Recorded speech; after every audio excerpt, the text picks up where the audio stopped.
नमस्कार दोस्तों, कैसे हैं आप सभी लोग। तो मैं आ गया हूं एक नया लेटेस्ट अपडेट और एक नई वीडियो लेकर आप सबके बीच। तो दोस्तों, एलन मस्क और उनकी कंपनी स्पेस एक्स का नाम आज दुनिया में स्पेस टेक्नोलॉजी का पर्याय बन चुका है। लेकिन हाल ही में एलन मस्क का एक बयान पूरी दुनिया में चर्चा का विषय बन गया है, जब उन्होंने कहा कि अब स्पेस एक्स का फोकस सीधे मंगल ग्रह यानी मार्स पर इंसानी कॉलोनी बसाने के बजाय पहले चांद यानी मून पर एक सेल्फ ग्रोइंग सिटी बनाने की ओर ज़्यादा रहेगा। और यही बयान सोशल मीडिया और न्यूज़ में इस तरह फैल गया कि लोग पूछने लगे कि क्या एलन मस्क ने मंगल ग्रह का सपना छोड़ दिया, क्या स्पेस एक्स अब मार्स मिशन से पीछे हट रही है और क्या भविष्य में इंसान पहले चांद पर स्थायी रूप से रहने लगेगा। इन सभी सवालों का जवाब समझने के लिए हमें इस खबर को सिर्फ एक लाइन में नहीं बल्कि पूरे स्पेस साइंस, टेक्नोलॉजी, राजनीति, अर्थव्यवस्था और भविष्य की रणनीति के नजरिए से देखना होगा, क्योंकि एलन मस्क जैसा व्यक्ति कोई भी बयान भावनाओं में नहीं बल्कि लंबे समय की योजना के तहत देता है। सबसे पहले यह समझना जरूरी है कि एलन मस्क का अंतिम लक्ष्य हमेशा से मंगल ग्रह पर इंसानी सभ्यता बसाना रहा है। उन्होंने कई बार कहा है कि इंसान को मल्टी प्लेनेटरी स्पेसेस बनाना होगा ताकि पृथ्वी पर किसी बड़ी तबाही की स्थिति में मानव जाति पूरी तरह खत्म ना हो। लेकिन मंगल ग्रह तक पहुंचना जितना रोमांचक है उतना कठिन भी है। मंगल पृथ्वी से औसतन लगभग 225 मिलियन किलोमीटर दूर है और वहां जाने के लिए सही समय यानी लॉन्च विंडो करीब हर 26 महीने में ही आता है। यानी अगर आप एक बार मौका चूक गए तो आपको 2 साल से ज़्यादा इंतजार करना पड़ेगा। इसके अलावा मंगल की सतह, वातावरण, रेडिएशन, तापमान और संसाधनों की अनिश्चितता इसे एक बेहद जोखिम भरा मिशन बनाती है।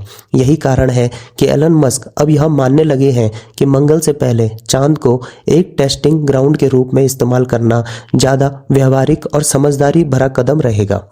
चांद पृथ्वी से सिर्फ 3.84 लाख किलोमीटर दूर है। वहां पहुंचने में कुछ ही दिन लगते हैं और सबसे बड़ी बात यह है कि चांद पर लगभग हर 10 से 15 दिन में लॉन्च का अवसर मिल सकता है। यानी अगर कोई मिशन फेल हो जाए तो 2 साल इंतजार करने की जरूरत नहीं पड़ती। इसी वजह से एलन मस्क ने कहा है कि चांद पर एक सेल्फ ग्रोइंग सिटी बनाना मंगल की तुलना में कहीं तेज, सुरक्षित और सीखने के लिहाज से बेहतर होगा। अब सवाल यह है कि सेल्फ ग्रोइंग सिटी आखिर होती क्या है। इसका मतलब कोई एक दिन में बना दिया गया शहर नहीं, बल्कि ऐसा बेस या कॉलोनी जो शुरुआती में छोटा हो, फिर धीरे धीरे अपने संसाधनों, ऑटोमेशन, रोबोटिक्स और इंसानी भागीदारी से खुद फैलता जाए। जैसे पहले कुछ वैज्ञानिक, इंजीनियर और ऑटोमेटेड मशीनें हों, फिर वहां बिजली उत्पादन, पानी निकालना, ऑक्सीजन बनाने, भोजन उगाने और रहने की व्यवस्था धीरे धीरे विकसित हो। चांद पर पानी के संकेत खासकर साउथ पोल इलाके में मिलने के बाद यह संभावना और मजबूत हो गई है। वहां इंसानी उपस्थिति लंबे समय तक संभव हो सकती है। चांद पर मौजूद पानी से न सिर्फ पीने का पानी बल्कि ऑक्सीजन और रॉकेट फ्यूल भी बनाया जा सकता है, जो किसी भी स्पेस कॉलोनी के लिए रीढ़ की हड्डी होती है।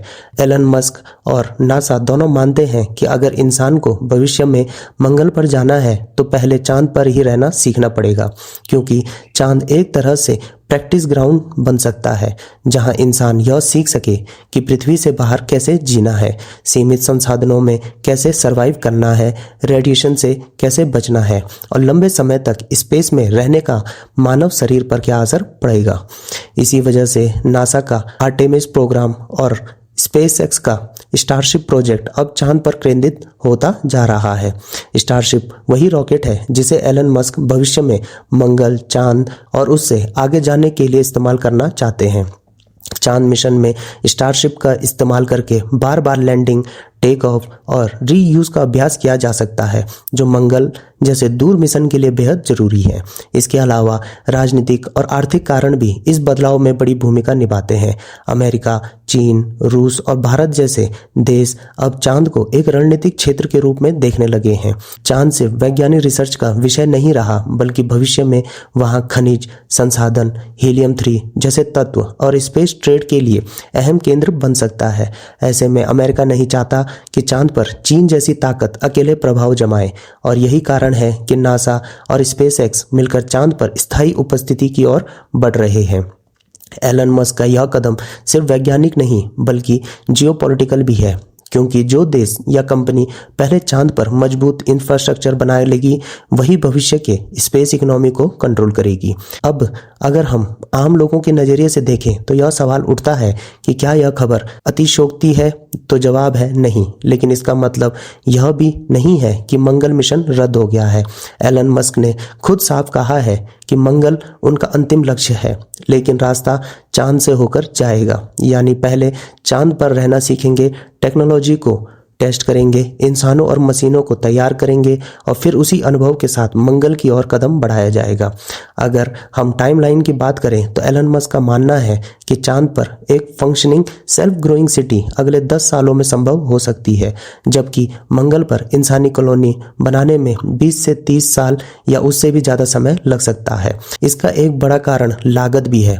मंगल मिशन की लागत चांद की तुलना में कई गुना ज़्यादा है और निवेशकों, सरकारों और जनता को इतने लंबे समय तक भरोसे में रखना आसान नहीं होता। चांद मिशन अपेक्षाकृत जल्दी परिणाम देता है, जिससे टेक्नोलॉजी, रिसर्च और स्पेस टूरिज्म जैसे क्षेत्रों में आर्थिक लाभ भी मिलने लगता है। यही वजह है कि स्पेसएक्स जैसी निजी कंपनी के लिए चांद पर फोकस करना बिजनेस के लिहाज से और भी ज़्यादा स्मार्ट कदम है। अब अगर हम इस खबर को छात्रों और युवा पीढ़ी के नज़रिए से देखें तो यह बदलाव हमें यह सिखाता है कि बड़े लक्ष्य हमेशा छोटे और व्यावहारिक कदमों से हासिल किए जाते हैं। एलन मस्क ने मंगल का सपना छोड़ा नहीं है, बल्कि उसे मजबूत बनाने के लिए चांद को सीढ़ी बनाया है। तो दोस्तों, यह सिर्फ एक खबर नहीं बल्कि भविष्य की मानव सभ्यता, टेक्नोलॉजी की दिशा और इंसान की महत्वाकांक्षा की कहानी की तरह पेश की जा रही है, क्योंकि यह सिर्फ स्पेसएक्स की रणनीति नहीं बल्कि पूरी मानव जाति के अगले कदम की झलक है।